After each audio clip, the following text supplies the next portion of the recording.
right, a very fantastic good morning right here. This is hashtag Y in the morning. Being the 28th of October, we are all about matters entrepreneurship and technology. My good name is Ban Sako, and once more, you can find us on socials at Y254 channel. Please let us know where you're watching us from. Now, in this first conversation that opens the show today, we're delving into matters what's currently going on in the country, and that is the KCSE, which is currently ongoing, and now the KJSE. And today we are speaking to Deputy Head of CBE, Mary Show School, Nedson Ayo, who's right here to actually take us through how prepared are they at their institution and what are some of the things that are still festering in terms of as well staff. Have they been fully equipped to face this fast historical transition? And just to actually give you a little bit insight, over 2 million candidates for the Kenya Primary School Education Assessment, KPSEA, and the Kenya Junior Secondary School Assessment will begin the assessment today across all over the country. Learners in grade 6 will undertake the KPSEA, marking the end of primary school studies, while those in grade 9 will transition from junior school to join senior school. That is by January of 2026, which marks seriously a significant milestone for the competency-based education, call it the CBE. And we are speaking as well to Deputy Head of CBE at Mary Show School. Once again, good morning. Great to have you here, sir. Good morning to you. It's a pleasure to be here. Karibu sana. Now, maybe just take us through a little bit of the behind the scenes of how you guys have just set yourself for this historical transition at Mary Show School. Thank you so much. At Mary Show School, we have currently 2 examinations going on. That is the Kenya Junior School examination, KJCE. Those ones in grade 9, hoping to transit into senior school next year. And KCSE, the Form 4s, began those minor exams, the practicals, the music, French, last week. And they're progressing into them this week. We have the arts, technical and drawing happening this week. But from Monday next week now, it will be serious business. Right. For the major examinations. And so in terms of preparation, we've had to juggle between the 2 systems. Right. Our team of educators, both the handling the 844 and the CBE, have been well equipped in terms of infrastructure. Yeah. We have the resources that we need. Being a private establishment, parents have to dig deep into the pockets, and they have to ensure that the resources are well spent. And so we have programs in school that we have been using to prepare the candidates, both the grade 9s and also the KCSE, so that we have a replica of last year's results. I hope you still remember that we topped the country last year. Absolutely. I think that is the blueprint. And it's interesting because Mary Show School boasts of a stellar reputation and personality since you guys came into the education. Education is a business, actually. Business of ensuring that young learners are equipped, with what they need to be equipped with. So what are some of the systems that you guys have put in place in this transition that are helping you in terms of, let's say, staff equipment, student equipment as well, literally the whole general facility at Mary Show School? To begin with, our CBE, that is grades 7, 8, and 9, they have been very well equipped. They have their own special block. The teachers... That is grade 8 and 9? Okay. No, we handle even from grade 7. Okay. Ours is a high school, but it runs from grade 7, 8, up to 9. And we've been preparing the grade 9 candidates specifically for their transition. And the school itself has prepared adequately to host the 3 pathways next year. It's our intention to have both the STEM, the social sciences, and even the arts next year. And so the management have invested heavily in the facilities at our institution to ensure that we retain all our learners, and where possible, we accommodate many more. Because of our divergent, we have enough. If you come to sports, for example, we have state-of-the-art facilities in terms of the pitches, and an Olympic-size athletics track. We have a swimming pool, state-of-the-art swimming pool. We've got the pitch. If you look at the turf, it is a world-class turf. And so in terms of facilities, we are ready to handle the sports and infrastructure. We are ready to handle the social sciences. In fact, we shall be offering Mandarin next year. It's part of Chinese lingo. Yeah, okay. We shall among the few people having that in grade 10. Yeah. Do you consider yourself an international school? Ours, we are not particularly international. We are just a national school. We believe we are in that caliber, courtesy of our performance and the structures that we have. Yeah. Now that you offer 844 anyways. Because we offer 844, we are truly aligned to the Kenya's curriculum. But it's possible for you to just steer that way whenever systems favor you in the future. You never know, because we normally have to go to where the global trends are leaning towards. Right. Yeah. When you look at the type of students that stream your facility, would you rank them as let's say learners who come from lower middle income class or higher middle or upper middle income class family setups? Because I know the school fees at Merishaw School isn't a handful. It's a good chunk of money. Yeah. I would place them to the let's say upper middle class income, because majority of the students who join us are those ones who have already been in private schools, even in their primary education, up to grade 6. Right. So in the transition to grade 7, they prefer to join us. Yeah. Some of the attractive programs that have made some of the students join us in grade 7 is that we offer something known as weekend boarding. Weekend boarding is a program that allows younger students, particularly those in grade 7, 8, 9. I think we might even consider extending it to senior school next year. They go home on the evening of Friday and resume studies on Sunday evening, thereby allowing them time to integrate and acclimatize with the boarding and that kind of thing. We don't want a situation where our students suffer from homesickness. So, but for the 844 group, I think most of them had been in boarding for a long time. Actually, we are remaining with only 2 levels, that is Form 4 and Form 3, to phase out the 844. But for the CBE cohort, we encourage them to join because of that particular attractive program. Right. Are there maybe any disruptions that have been experienced in terms of now incorporating the KJ, SCN, and the rest of the transition? Because that possibly could be a shocker to facilities that, let's say now are public, because I think I was pointing to you out that there's still those that are still complaining. There's the issue of capitation. Others are understaffed. Others they're not even sure, and yet the number is so big. I was reading an article that says it's 2.4 million learners across the country. To be how honest, do you explain that? To be honest, the capitation has been a big issue to government-funded schools, public schools, so to speak. We are lucky that in the private establishment, parents play a major role, and of course with the brainchild of the investors themselves, they have invested those facilities, they've invested the resources. We can't say on our part we have struggled. What we know for a fact is that going into senior school, there will be a huge level of investment. Government itself has to step up also to push up, to show up at least the funds in the public sector, because there will be much more learning areas in senior school as compared to what they had in junior school.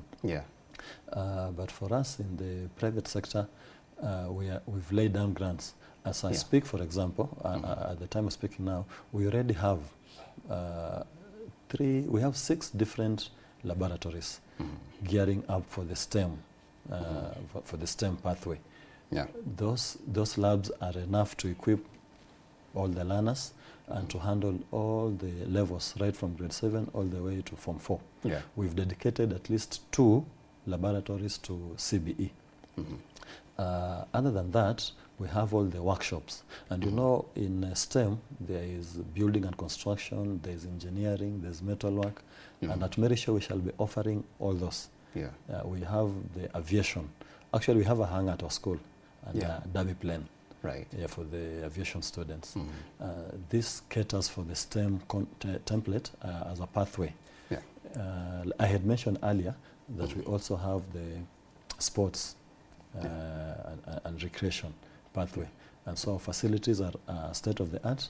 I think in terms of investment, at Merishaw School, you guys are top notch, right? We are. And I incredibly believe it, because I tried to skim through your website, and it really looked like a big franchise. I think I should visit Mary Shaw School soon for a public speaking session. Way, look at me pitching myself. If you show up, we will give you a ground tour any day, particularly over the weekends. Now that this season is an examination period, we are not discouraging visitors from coming.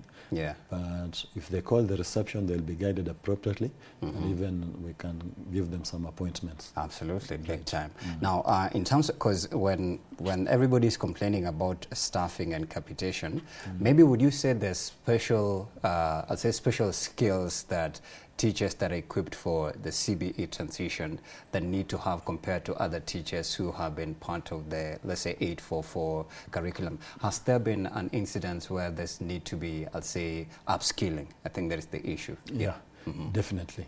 The truth is, there's a serious paradigm shift from 844 to CBE. Under competence-based, actually the focus is on the learner and the competencies that they have to be inculcated. As such, there's a need for a bit of knowledge, and therefore teachers have had to go back to class. Those who are already qualified stand a greater chance. They're at an advantage, because traditionally for sciences we just had the usual biology, chemistry and physics. But now when it comes to the new CBE, you see STEM is broad. There's now engineering, there's now building and construction, there's metal work, there's woodwork, there are culinary arts, previously known as home science, which is now diverse. That is like now the new version of it here. Which is now diverse. And therefore a teacher has to be fully equipped to handle culinary arts, not the basic level that we had in 844 under home science. This one has to be high-tech. And that means they have to either go back to a higher learning institution to upskill, or you can do it even now online. Because now that, you know, everything is available virtually. People are doing it online. Ourselves, we've been lucky. The management has been facilitating retooling from the KICD experts themselves. They've been visiting our institution for the past 2 years. And we can say the teaching staff there is now better equipped. Even those who are previously dominant in the 844 have embraced the CBE, and they have acquired the necessary training to handle all those learning areas. You know, in CBE, teachers are no longer teachers, they are facilitators. They facilitate learning. You cease to be a teacher. And it's more collaborative learning other than you coming, reading notes and you disappear. Because that's what used to happen. That is what we are phasing out. 844. And even in higher learning institutions as well. No notes, please, let's go to the field and get that. Actually, even in the classes that we still possess in 844, teachers have embraced the modus operandi of CBE. You can see the integration of sitting. The teachers have borrowed, because we discovered CBE is so much more richer. That when students collaborate and communicate and work together, it is much more involving. That way they benefit much more, as opposed to the teacher-centered approach under 844. Here they learn, in CBE they learn through inquiry based, where they try to prompt and ask questions and find out on their own. The role of a facilitator is actually to facilitate. When you look at it in a general overview, what would you say has been the biggest, because there's been a concern where most parents are saying, oh, we are not ready for this CBC, CBE, now that it's a little bit more demanding, tafadhali give us more time.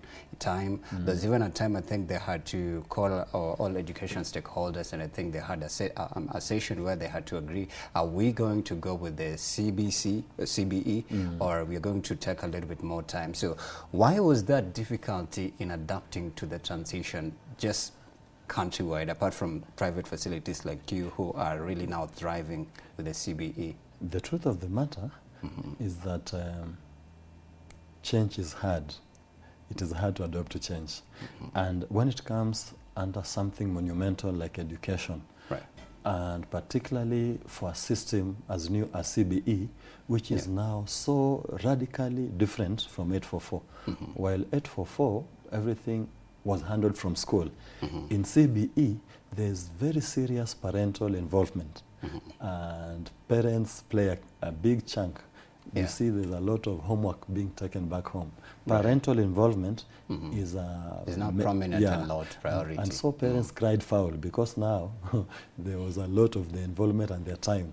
And that is what this thing is all about. We want to churn out learners who are able, who are holistic in terms of growth. We don't want learners who spend all their time at school and forget about their parents.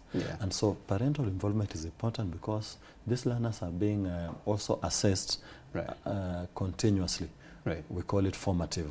And like 844, where the assessment was formative, was summative at the end of the term, maybe at the end of 4 years, at the end of 8 years. In CBE, it is formative, it is graduate, it is continuous. And some of these assessments, parents play a key role in them. So it is just an idea whose time has come. It is a bit hard now to go back to 844. Initially, there was that resistance because nobody knew where it was headed to. But now, parents themselves have seen the fruits. You see, for CAPSEA, for example, the grade 6 exam, I think this is the 3rd or 4th time it has been done, and parents have seen change. If you ask parents who have children in 844 and CBE, they'll tell you there's a big difference even by how they approach issues. Because personality. The personality. The CBE behavior is a bit different. They are hands-on. They've been brought up to handle situations, while the 844 group have always been about theory. Just waiting for exams. And so the CBE is, parents eventually begrudgingly have agreed, have accepted it.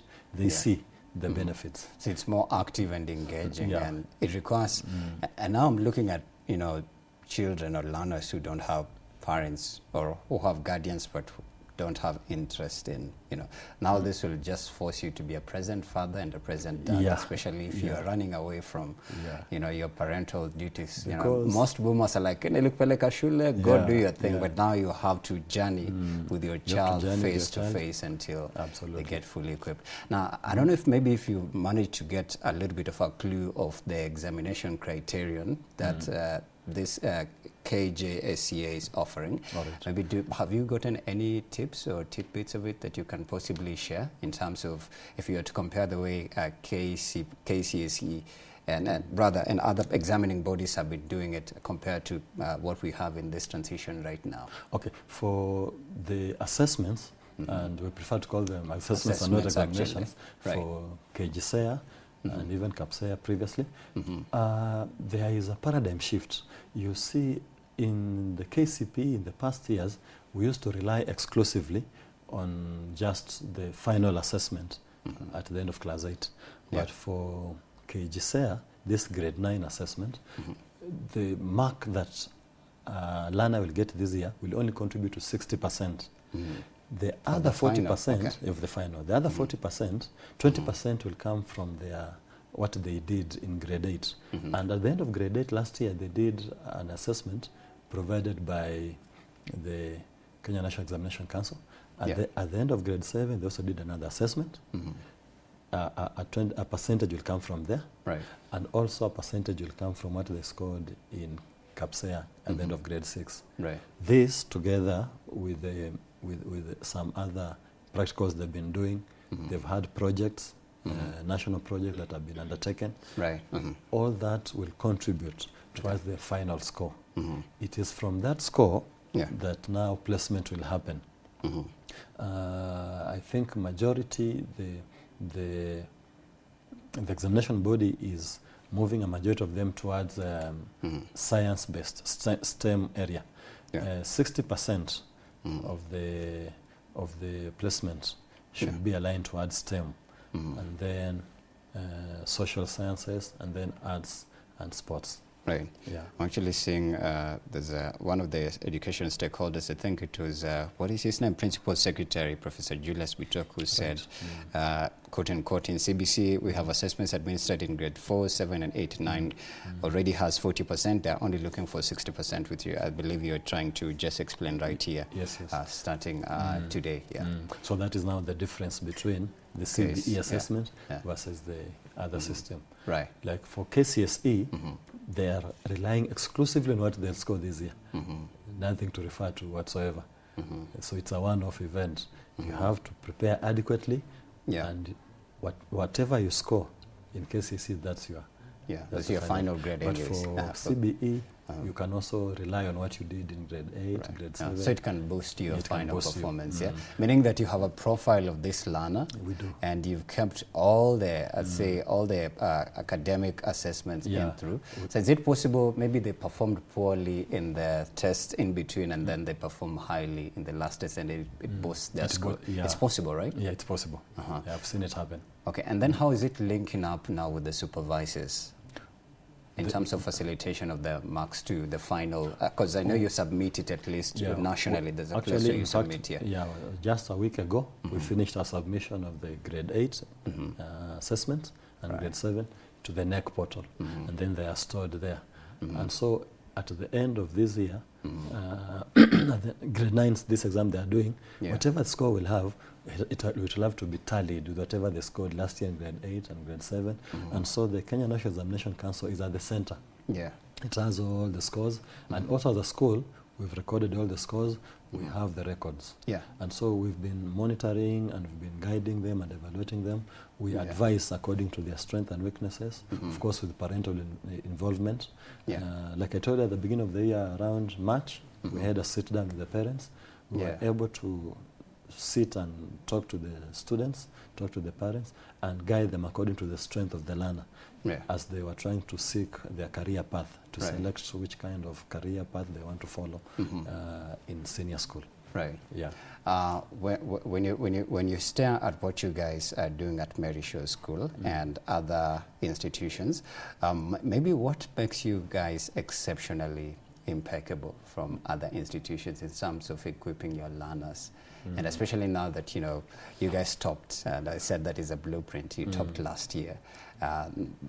That's part of a historical moment, I believe, in the education sector as well. Yeah. So what makes you guys exceptionally remarkable compared to other learning institutions that are offering what you're doing?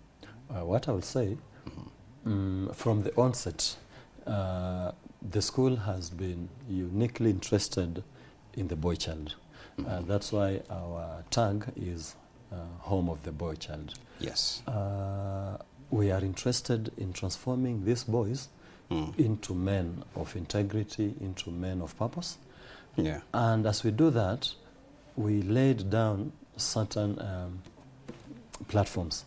Yeah. We have pillars, and these pillars are the ones that have been guiding us, so that we are unique and we are not a copycat to anyone. For example, we have 6 pillars which I can just rush through. Please mention. This is the time to actually give Mary Shaw School. At Mary Shaw, we believe in STEM a lot. STEM is our first pillar, and we've laid down the facilities, and we've looked for the educators and teachers who are equipped in that particular field, including aviation that we offer, and many other. That's a very big chunk. Yeah. Then aviation. The second pillar that we focus on at Mary Shaw is the sports and talent development, where we have really invested. For each sport that we offer, there's a trained coach, and there's also a teacher who works as a patron. But now the coaches are fully licensed from the various fields they operate. We even have a soccer academy that has been partnering with Spain.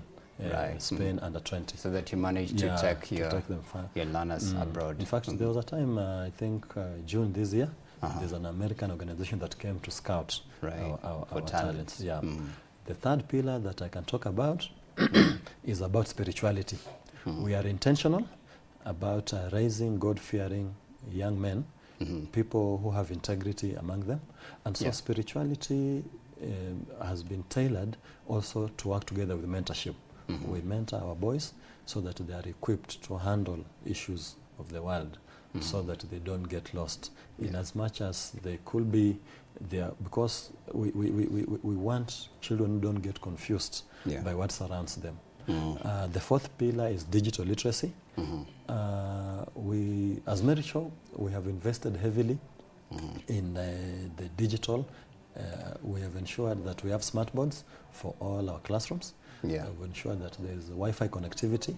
We've ensured that the students are given tablets, which we are basically actually transiting into paperless learning. which I think so will be e-learning. Yeah, okay. it is e-learning. So meaning that there's a whole state-of-the-art, labs, tech labs. Actually, we have 3 huge labs. Okay. Each one having like 50 computers each. That's a lot. In addition to each learner, particularly in CBE, having their personalized tablets for purposes of just consuming knowledge. Yeah. We run the curriculum through it and everything else. Right. The fifth pillar is all about autonomous living. Our boarding facilities, we normally call them halls of residence. Okay. We ensure that boys learn how to socialize, how to live together, and how to be independent, so that even if they go abroad, because a majority of our learners are inclined to move abroad, it is part of our mission to train globally empowered learners.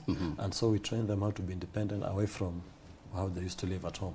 Even as we do weekend boarding for the younger ones in grade 7 and 8, we also teach them how to be independent, to manage their stuff. Right. Yes, we do have laundry services, but not for every fabric. We allow them to wash the at least do something. Get hands on.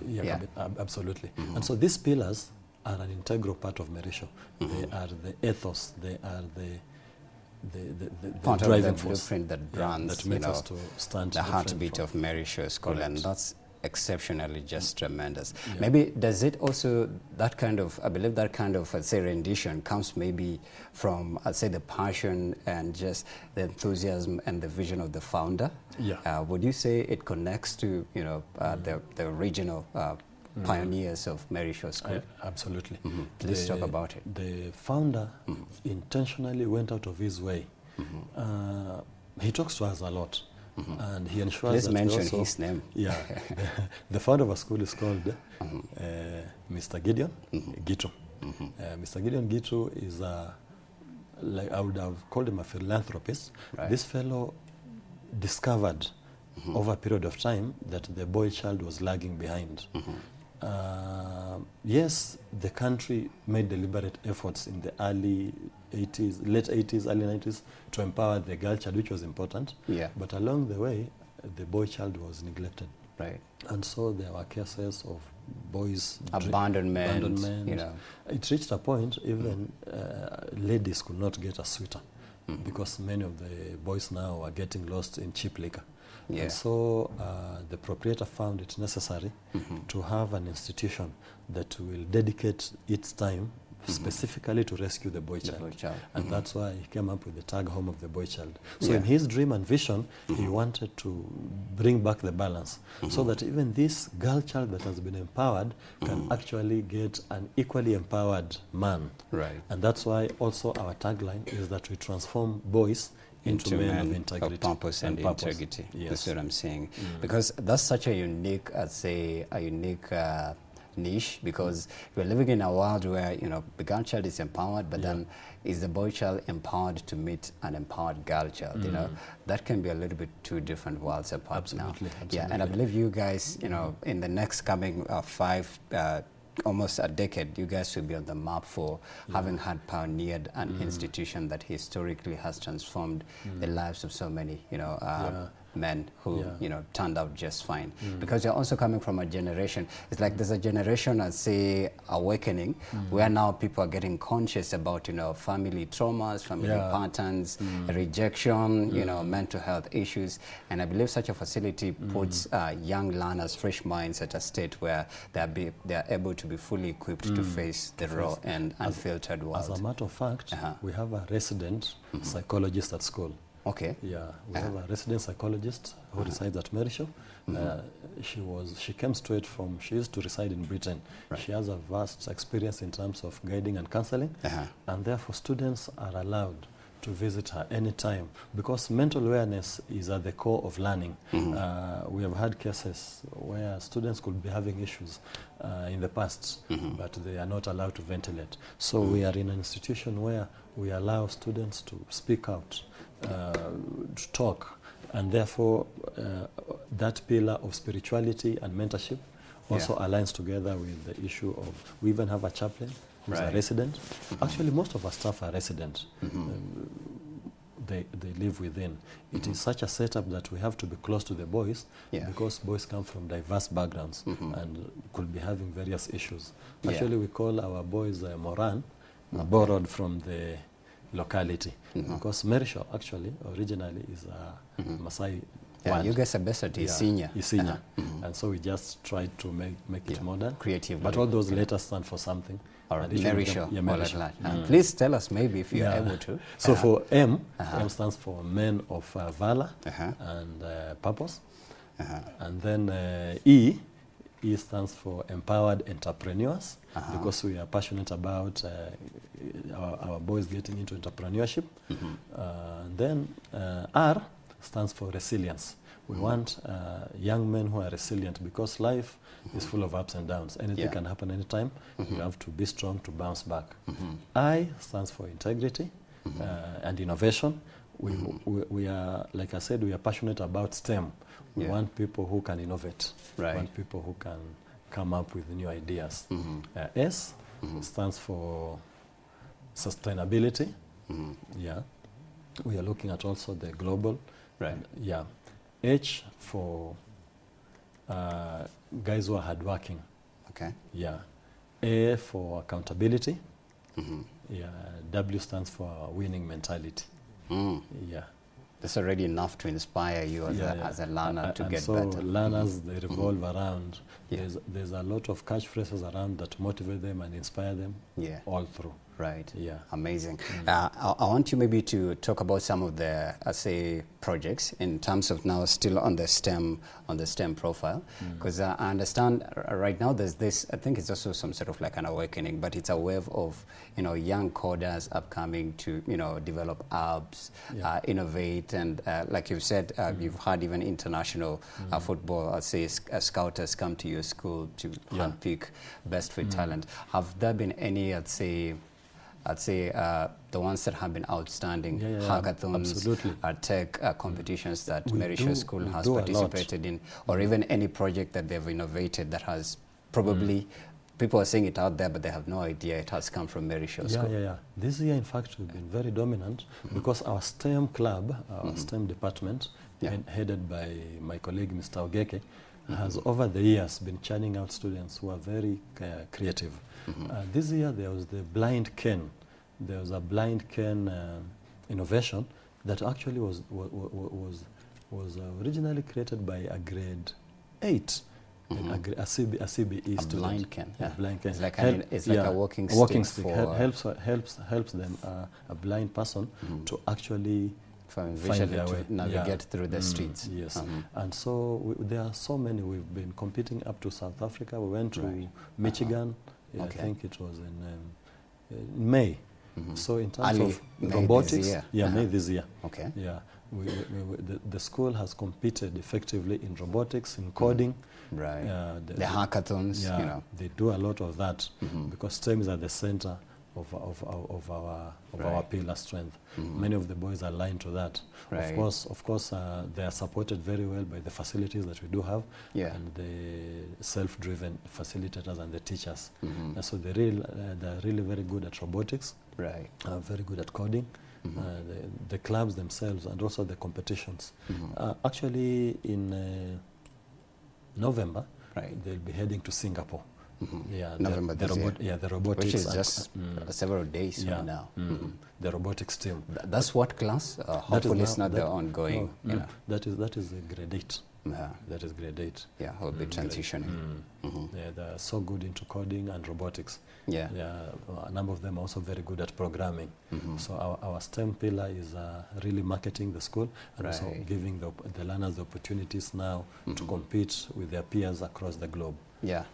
Are there those who are interested in doing funny things like yesterday? I think I was interviewing a TikTok right here on our conversational segment. You're saying that sometimes you can study be an engineer, but then you end up just being a TikTok dancer and a choreographer in the Nairobi streets right here. And I was like, what happened to people pursuing medicine and becoming serious, you know, brain scientists and whatnot? Yeah. So are there those that are interested in not doing such serious fortes or pursuing serious careers like, you know, medicine, engineering and whatnot? They'd rather be dancers and I forgot to mention, one of our stronger pillars is the performing arts. Performing arts. Okay. Under the leadership of my colleague, Mr. Karagu. Performing arts encompasses music, talent, dance, sports as well. So we've been nurturing them to exploit their full potential. We have people there who do spoken word. We have their young men, singers, rappers, very good at rapping. The Calligraph Jones. By the way, we had a very successful culture day. 10th. It was actually a whole culture week leading up to 10th of October. Right. For 4 days straight, they showcased their different talents, attires. different attire. Okay. From Wednesday, I think it was vintage dressing, it was career-wise, and tradition and everything. We were trying to allow them, even those who are not so serious with the sciences, because we have people who are very good in the arts, people who are very good in expressing themselves, entertainers, musicians, actors. We have some very good boys there who have performed very well in the Kenya music drama festivals. They reached up to the national level. There's a grade 9 boy, he's doing the exams currently, who did very well. He's the only one who competed at the nationals together in the category of 844. And he did so well, he took, I think, position 12 nationally. Wow, congrats. He's called Omedo. Shout out, shout out to Paul Omedo. So definitely, I think Mary Shaw School is, according to everything you've just pointed out, it's an institution that produces stars in different fortes and professions, because what you guys are doing, I think, is something that has not been done before. And now that you guys are flourishing, definitely there's a reason for people to pay attention to, you know, Mary Shaw School, Best Artist Senior. Now, as we finalize this conversation, maybe before I forget, because I believe guidelines are very, very important. That's part I forgot to actually highlight. Are there maybe guidelines that have been issued from the Education Council that you guys are adhering to, and as well as those that you guys are also expected for them to adhere in terms of facilitating these currently ongoing examinations? Yes. Please talk about the that. Examination Council has made it clear that visitors are not allowed in the exam center, and not just visitors, except the center manager, that is now the chief principal, and the supervisors, the invigilators. All other teaching and non-teaching staff have to be kept away. And so those are some of the guidelines that we are adhering to. Some of us are residing in our residences. We only come out after the exams are over. There's like a teacher's headquarters, right? Yeah, we have a staff quarters there. Staff quarters, right? Staff quarters are there. And, our school is situated in such a way that the staff quarters are behind the dorms. Right. We borrowed from the Manyata template. Okay. We have borrowed richly from the locality because the school is based at Isenya. So the Maasai guide us a lot. Even our students, we call them Morans. We have given them the name of the warriors because we want them to grow into warriors in their various fields. And so our staff quarters are there. Majority of our teachers, we have just 2 or 3 who stay outside. Other teachers stay within the compound, plus their families. The staff quarters are so good. And we are there, but we keep away from the examination center until after the examination period is over. And so visitors and parents and prospective parents wish to join Mary Shaw School, they can just call, and the receptionist will guide them and give them an appointment on when they can come and when they can visit the school. But as of now, when the examination is on, they will not be allowed. Maybe over the weekends. Yes. But at every juncture, we are always there. Anybody interested in having a tour, we'll do that for them. Please ensure you book and get, you know, a schedule for a specified day so that you don't interfere with the programming at Mary Shaw. Absolutely. Now, maybe tell us if a parent or anyone who's watching this program right now, they want their learner, or maybe they have a kid, or maybe they're envisioning to have any of their family member become part of the Mary Shaw family. What should they do, and what do you guys require from them in terms of, as well as, because most of the people watching wanaulizanga wako na kazi by the way, wanapeana job tunaweza tuma wapi CV? I think that's usually the culture in Kenya. Ako na kampuni ana CV tunatuma wapi? So how can they be a part of the Merisho School? Maybe somebody's a teacher. Ajaipata kazi anaweza taka ku try their shot at Merisho School. What would you expect of them, and how can they go about it right now? Thank you very much, and especially now that we are moving into senior school. I would like to encourage whoever is interested in finding out more about Merisho School, just visit our website, www.merishoschool.com. You will find all the contact numbers for our receptionist and the HR office, particularly educators and facilitators, those who are interested in handling senior school next year and even junior school and even the 844 group. Feel free to send your CV to the HR, reach out to our contacts. You'll find them on our website. For prospective clients, maybe parents, do the same. Just go to the website. You'll be guided, particularly the reception number. Okay, please give it out as a get this interesting update. All right. I can see that, right, it says smart padlocks have been issued to secure largest national exam. As in, I don't know, why is it there's usually this insecurity, rather like this fear of a teacher could peep and get to see the questions. I think it happened a lot with the KC. It used to happen a lot with KCSE. And I think it's one of the splash on the day, or rather on one of the news, it's one of the stories rather than one of the dailies, right? It says smart padlocks issued to secure Kenya National Exam Council.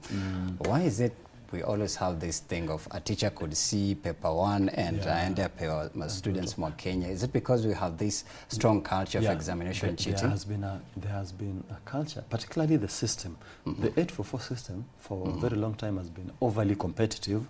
It's reached a point to be a matter of life and death, such that now schools use dubious means to get the results.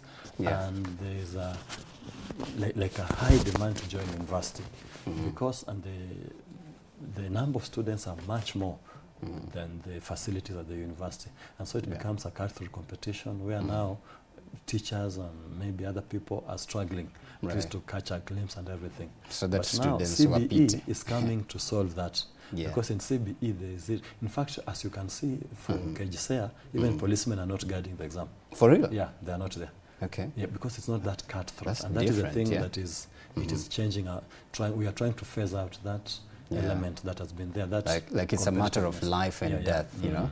That was the 844. That is what this new CBE is trying to neutralize actually and bring just openness on. Now, before I forget, please. Our number, they can easily reach the receptionist at 0721 30 3303. Let me repeat, 0721 30 3303 for any inquiries, any questions. 0721 33 30 yes 33 03. Yes. So please do the needful and get in touch with the receptionist at Merisho School. And now let's exit. Please tell them if maybe also, I believe a shout out could be a shout out, or maybe just wishing somebody good luck, as they, especially mostly learners and parents, wish them the best of luck as we exit. And also you can tell them to, find something at Merisho School, just in case, you have. Okay. Yeah. Thank you so much, viewers. First and foremost, I want to give a shout out to my class. I'm grade manager also to grade 8. I want to wish grade 9s all the best as they continue with the KGCSE exam. I want to wish Form 4s all the best as they start their KCSE. The expectation is a lot, and we have high trust in them. We've prepared them very well, and we know that they will not let us down. In the same vein, I want to encourage parents to continue praying for the Morans, to continue wishing them well, and potential parents that Merisho is the place to be. If you have a boy, bring them to us. We will transform him into a man of valor and purpose. Yeah. Thank you very much. Karibu sana. Thank you. And ensure that at some point, ni mimi nafanya hiyo request. The best performing students in some of the projects waambie na watafuta hapa hivi kwa hii segment yangu. Sako is looting for them. Waleta hapa to have banter ya podcast ya projects zao. Excellent. I'll be glad to interview them right here on Y254. Yes, sir. Thank you so much, Mr. Nedson Aywa. He's the Deputy Head of CBE at Merisho School, for your invaluable insights and being right here today. Excellent. Thank you. All right, we're going to do this. We're going to take a very short break, and then we're going to be coming up with the next conversation, which is lined up in just a bit at Y254 channel at Bransac 101 on the hashtag Y in the morning. See you on the other side in just a bit.